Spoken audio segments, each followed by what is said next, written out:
ഖാളി ഇയാദ് റളിയല്ലാഹു അൻഹുവിന്റെ സ്വന്തം കിതാബാ. കിതാബിന്റെ പേരെന്താ? കിതാബു ശിഫ. കിതാബു ശിഫ. ഈ കിതാബിന്റെ 167 പേജ്, 167 പേജ് നോക്ക്.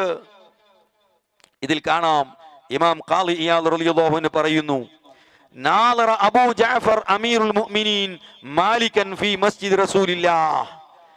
ഇമാം മാലിക് തങ്ങളെ കാലഘട്ടത്തിലാണ് സംഭവം നടക്കുന്നത്. ഇമാം മാലിക് 4 മദ്ഹബിന്റെ ഇമാമിയങ്ങളിൽപ്പെട്ട മഹാൻ. ഇമാമുന ശാഫി തങ്ങളെ ഉസ്താദ്. കിതാബുൽ മുവത്ത എന്ന ഹദീസിന്റെ ഗ്രന്ഥം രചിച്ച മഹാനാണ് ആര്? ഇമാം മാലിക് റളിയല്ലാഹു അൻഹു. ആ ഇമാം മാലിക് തങ്ങളെ സംഭവമാണ് ഖാളി ഇയാദ് റളിയല്ലാഹു അൻഹു കിതാബു ശിഫയിൽ കൊടുക്കുന്നത്. ഇമാം മാലിക് തങ്ങൾക്ക് ഖുർആൻ തിരിഞ്ഞില്ല, ഇമാം മാലിക് തങ്ങൾക്ക് ഹദീസ് തിരിഞ്ഞില്ല, അവർക്ക് തൗഹീദും ശിർക്കും മനസ്സിലായില്ല. ആകെ തൗഹീദും ശിർക്കും തിരിഞ്ഞത് ഈ കേരളത്തിലെ 4 പൊട്ടു മൗലവിമാർക്കാണ്. ഇമാമിങ്ങൾക്കൊന്നും തിരിഞ്ഞില്ല, കിതാബ് എഴുതിയ പണ്ഡിതന്മാർക്കൊന്നും തിരിഞ്ഞില്ല. ആകെ 4 കേരളത്തിൽ നിന്ന് വരുന്ന ചപ്പടാച്ചി മൗലവിമാർക്കാണ് ഇസ്ലാമും തിരിഞ്ഞതും തൗഹീദും ശിർക്കും തിരിഞ്ഞതും. നിങ്ങൾ ആലോചിച്ചു, ഇവരെ പിന്നാലെ പോകുന്ന കൂട്ടരുണ്ടല്ലോ, ഞാൻ അതാണ് അത്ഭുതപ്പെട്ടു പോകുന്നത്. ഈ ഏണും കോണും തിരിയാത്ത ഈ പടുജാഹിലാകുന്ന ഈ ജാഹില് മൗലവിമാരെ പിന്നാലെ പോകാനും ആളുകൾ കിട്ടുന്നുണ്ടല്ലോ. സുബ്ഹാനല്ലാഹ്. ഇമാം മാലിക് തങ്ങൾക്ക് തിരിയാത്ത ദീന്, ഖാളി ഇയാദ് റളിയല്ലാഹു അൻഹു തിരിയാത്തൊരു ദീന്.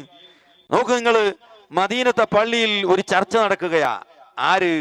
ഇമാം മാലിക് തങ്ങളും ആ കാലഘട്ടത്തിലെ രാജാവായിരുന്ന അബൂ ജഅഫർ മൻസൂർ എന്ന് പറയുന്ന രാജാവും.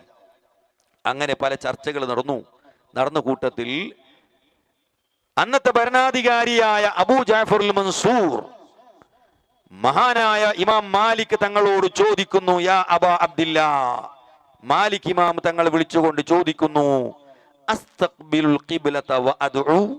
ഞാൻ ഇവിടെ ദുആരക്കുമ്പോ ഖിബ്ലന്റെ ഭാഗത്തേക്ക് തിരിഞ്ഞിട്ട് ദുആരക്കണോ, അം അസ്തഖ്ബിലു റസൂലല്ലാഹ്, അല്ല അല്ലാഹുവിന്റെ റസൂലിന്റെ ഭാഗത്തേക്ക്, ഖബറിന്റെ ഭാഗത്തേക്ക് തിരിഞ്ഞ് ഞാൻ ദുആരക്കണോ, എങ്ങനെ ദുആരക്കണോ എന്ന് ചോദിച്ചു. ആരോട്? ഇമാം മാലിക് റളിയല്ലാഹു അൻഹുവിനോട്. രാജാവ് ചോദിച്ചപ്പോ ഇമാം മാലിക് റളിയല്ലാഹു അൻഹു കൊടുത്ത മറുപടി എന്താ? തിരിച്ചു ചോദിക്കുകയാ, ലിമ തസ്രിഫു വജ്ഹക അൻഹു. രാജാവേ, നിങ്ങൾ എന്തിനാ റസൂലുള്ളാഹിനെ തൊട്ട് മുഖം തിരിക്കുന്നത്? വഹുവ വസീലതുക്, വഹുവ വസീലതുക്, അദ്ദേഹം നിന്റെ വസീലയാ. വവസീലത്തു അബീക ആദമ, നിങ്ങളെ ബാപ്പ ആദം നബിയുടെയും വസീലയാ. ബലിസ്തഖ്ബിൽഹു, നീ റസൂലുള്ളാഹി തങ്ങളിലേക്ക് മുന്നിടണം. എന്നിട്ട് ഇമാം മാലിക് തങ്ങൾ പറയുന്നു കേട്ടോ, വസ്തശ്ഫിഉ ബിഹി, അതേ റസൂലുള്ളാഹി തങ്ങളോട് ശഫാഅത്ത് ചോദിച്ചോ, നബിയോട് റെക്കമെൻഡ് ചോദിച്ചോ, നബിയോട് സഹായം ചോദിച്ചോ.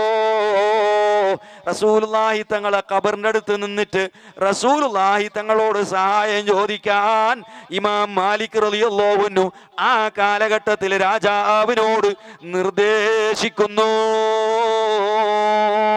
ചോദിക്കട്ടെ, ഇത് ശിർക്കാണോ? ഇമാം മാലിക് തങ്ങൾക്ക് ഖുർആൻ അറിഞ്ഞുകൂടെയോ?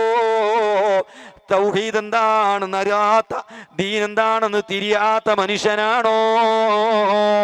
ഇത് എഴുതിയ ഇമാം ഖാളി ഇയാദ് തങ്ങൾ ലോകത്തേക്ക് ശിർക്ക് പഠിപ്പിച്ചതാണോ? ഇമാമിങ്ങൾക്കൊന്നും തൗഹീദ് തിരിഞ്ഞില്ല അല്ലേ?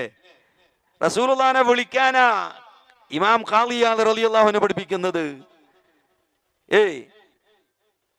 ആര്? ഇമാം മാലിക് റളിയല്ലാഹു അൻഹു തൊട്ട് ഇമാം ഖാളി ഇയാദ് ഉദ്ധരിക്കുന്നു. ആ ഇമാമിങ്ങൾക്കൊന്നും അതിൽ ശിർക്ക് അവർ കണ്ടിട്ടില്ല. അവർ അത് ശിർക്കായി മനസ്സിലാക്കിയിട്ടുമില്ല, തൗഹീദിനെതിരായി മനസ്സിലാക്കിയിട്ടുമില്ല.